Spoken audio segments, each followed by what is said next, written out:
Hello friends, पिछली video में हमने एक्सरसाइज 4.2 में ऑपरेशन के बारे में बात करी थी। आज हम एक्सरसाइज 4.3 में त्रिभुज के क्षेत्रफल को किस तरीके से ज्ञात करते हैं सारणिक के रूप में, आज हम वो बताएंगे आपको, उसके बारे में डिस्कस करेंगे। देखते रहिए विकिपीडिया चैनल।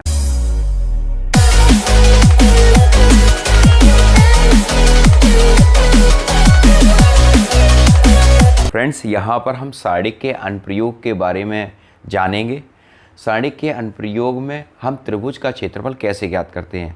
कक्षा 10 में त्रिभुज के 3 शीर्षों से हम त्रिभुज का क्षेत्रफल ज्ञात करते थे, लेकिन यहाँ पर कक्षा 11 में हम त्रिभुज का क्षेत्रफल सारणिक की सहायता से भी ज्ञात कर सकते हैं। देखते हैं किस तरीके से हमें ज्ञात करना है। देखिए, सबसे पहले हम जानते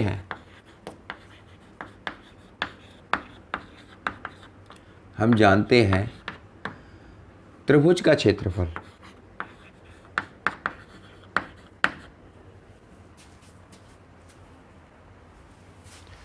हम जानते हैं जब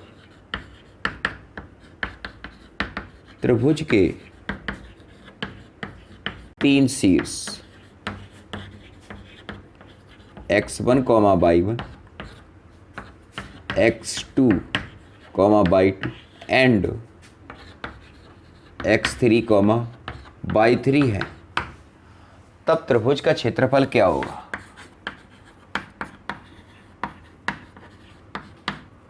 एक बट्टे 2 x1 y2 minus y3 plus x2 y3 minus y1 plus x3 y1 minus y2। ये हमने कक्षा 10 के अंदर पढ़ा था, ये फॉर्मूला। ठीक है, इस फॉर्मूले को हमने क्लास 10th के अंदर सीखा था। अब हम क्लास 11th में सारणिक के रूप में किस तरीके से लिखते हैं। अगर हमें त्रिभुज के 3 शीर्ष दे दिए जाएं और इसका क्षेत्रफल अगर ज्ञात किया जाए तो हम सारणिक के रूप में इसे लिखेंगे। तो ये सारणिक का जो फॉर्म होता है, सारणिक को हम इस तरीके से प्रेजेंट करते हैं, इसे डेल्टा कहते हैं।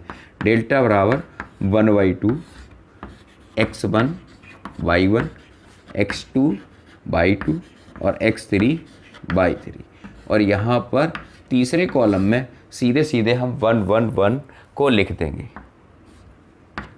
ठीक है, यहाँ पर इस तरीके से हम सारणिक को प्रेजेंट करेंगे। फिर इसके बाद यदि त्रिभुज के 3 शीर्ष, यदि त्रिभुज के 3 बिंदु सररेख दिए हों, मैं यहाँ पर बताना चाहता हूँ आपको, यदि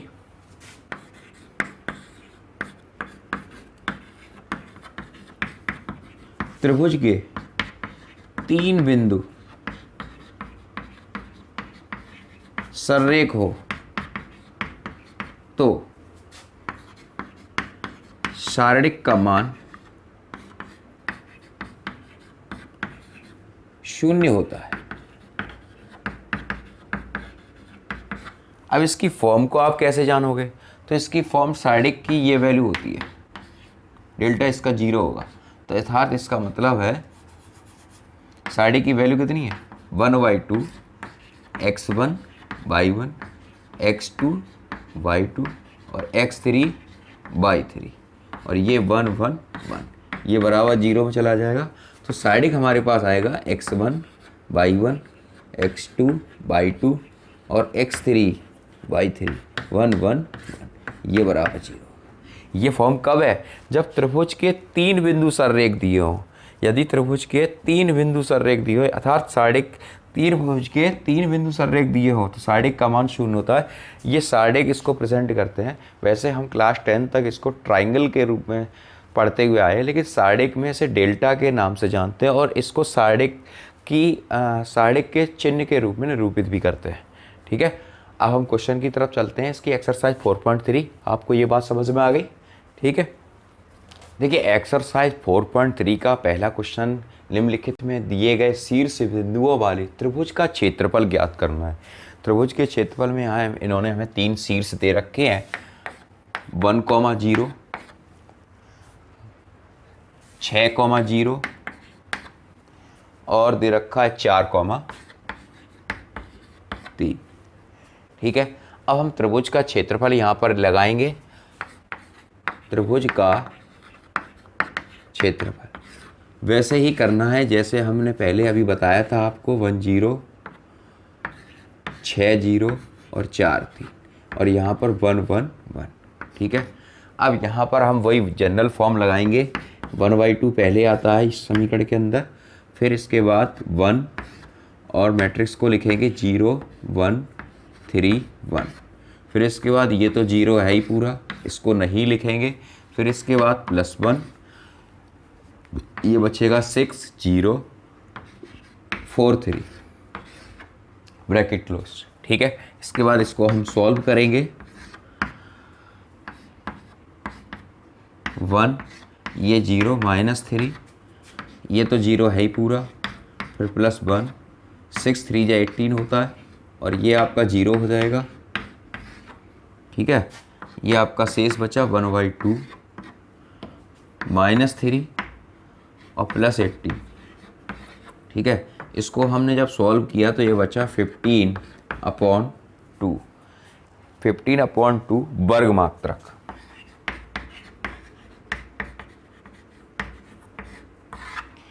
फ्रेंड्स, ये आपको समझ में आया? बहुत सिंपल है ये। निम्नलिखित में दिए गए शीर्ष बिंदुओं त्रिभुज के क्षेत्रफल हमें ज्ञात करने थे।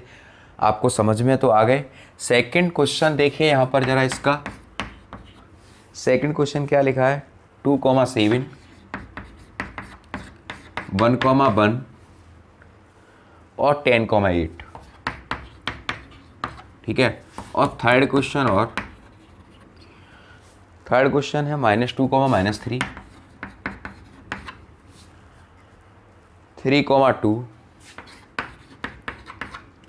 और लिखा है -1, -8। ठीक है, ये दो क्वेश्चन है, मैं आपको करने को दे रहा हूँ। इनके जो आंसर हैं मैं इसको अगली वीडियो में आपके इनके आंसर बता देंगे। अगर आपके आंसर आ जाएं तो कमेंट्स में आप अपने आंसर लिख दें, जिससे मुझे पता लग जाएगा कि आपका आंसर सही है या नहीं। और नहीं तो आप मेरी नेक्स्ट वीडियो देखें जिसमें मैं आपको इसके आंसर बता दूंगा। अगला क्वेश्चन चलते हैं। क्वेश्चन नंबर 2 है, दर्शाइए A, B + C। ये बिंदु सररेख हैं, A, B + C, B, C + A और C, A + B। ये तीन बिंदु कैसे हैं? सररेख हैं। ये तीनों बिंदु इन्होंने लिखा है सररेख हैं। तो सररेख की प्रॉपर्टी मैंने अभी आपको बताई थी कि उसमें तो वो जो साइडिक का मान होता है वो 0 हो जाता है। तो हम यहाँ पर कैसे लिखेंगे? यहाँ पर लिखेंगे A B + C, फिर B C + A।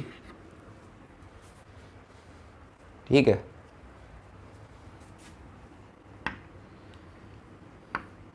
और C A + B 1 1 1। ठीक, यहाँ पे लिखेंगे त्रिभुज का, यहाँ लिखेंगे त्रिभुज ABC का क्षेत्रफल बराबर ये वैल्यू आएगी। ठीक है, अब ये वैल्यू कितनी होनी चाहिए? आपस में 0 होनी चाहिए। इसका मान कितना होना चाहिए? 0 आना चाहिए। देखिए, एक्सरसाइज 4.3 का पहला क्वेश्चन, निम्नलिखित में दिए गए शीर्ष बिंदुओं वाले त्रिभुज का क्षेत्रफल ज्ञात करना है। त्रिभुज के क्षेत्रफल में यहाँ इन्होंने हमें 3 शीर्ष दे रखे हैं, 1,0 6,0 और दे रखा है 4,3। ठीक है, अब हम त्रिभुज का क्षेत्रफल यहाँ पर लगाएंगे। त्रिभुज का क्षेत्रफल वैसे ही करना है जैसे हमने पहले अभी बताया था आपको, 1 0 6 0 और 4 3 और यहाँ पर 1 1 1। ठीक है, अब यहाँ पर हम वही जनरल फॉर्म लगाएंगे। 1/2 पहले आता है इस समीकरण के अंदर, फिर इसके बाद 1 और मैट्रिक्स को लिखेंगे 0 1 3 1। फिर इसके बाद ये तो 0 है ही पूरा, इसको नहीं लिखेंगे। फिर इसके बाद +1, ये बचेगा 6043 ब्रैकेट क्लोज। ठीक है, इसके बाद इसको हम सॉल्व करेंगे। 1 ये 0 -3 ये तो 0 है ही पूरा, फिर +1 6 3 या 18 होता है और ये आपका 0 हो जाएगा। ठीक है, ये आपका शेष बचा 1/2 -3 और +18। ठीक है, इसको हमने जब सॉल्व किया तो ये बचा 15/2 15/2 वर्ग मात्रक।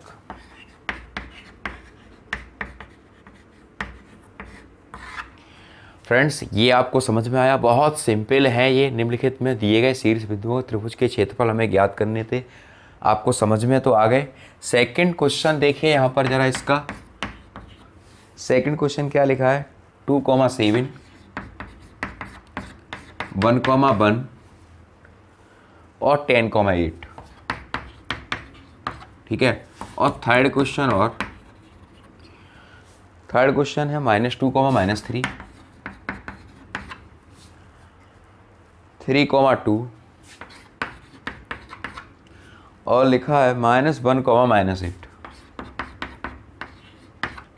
के का मान ज्ञात करना है इसमें, और त्रिभुज का क्षेत्रफल इन्होंने दे रखा है 4 वर्ग इकाई। ठीक है, अब यहाँ पे देखो जरा, ये इन्होंने बिंदु दे रखे हैं k, 0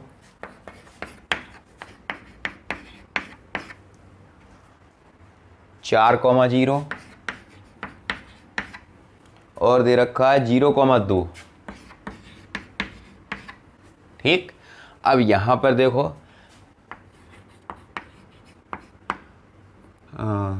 यहाँ हम करेंगे त्रिभुज का क्षेत्रफल बराबर 1/2 साइड को बनाएंगे k, 0 4,0 और 0,2। ठीक, त्रिभुज का क्षेत्रफल हमें ऑलरेडी दे रखा है इन्होंने 4, 1/2 के लिखा सबसे पहले, यहाँ वैल्यू लिखेंगे 0 1 2 1, फिर -0। ठीक है, 0 तो वैसे माइनस और प्लस नहीं होता, 0 0 होता है, लेकिन 0 जब भी जाएगा तो वो पॉजिटिव में जाएगा। ठीक, +1, अब लिखेंगे 4 0 और 0 2। ठीक, ब्रैकेट क्लोज्ड। अब यहाँ पे 4 दूनी 8 कर दे रहे हम, क्रॉस मल्टीप्लाई के -2, ये तो 0 हो गया, ये -2, और यहाँ पर भी 4 दूनी 8। ठीक, ये बचे -2 के +8 और ये 8, दोनों पॉजिटिव है, कट जाएंगे। के का मान आया 0, के का मान 0 आ रहा है, के का मान 0 आ रहा है। तीसरे का सेकंड पार्ट भी इसी टाइप का है। पार्ट जो है -2, 0 0,4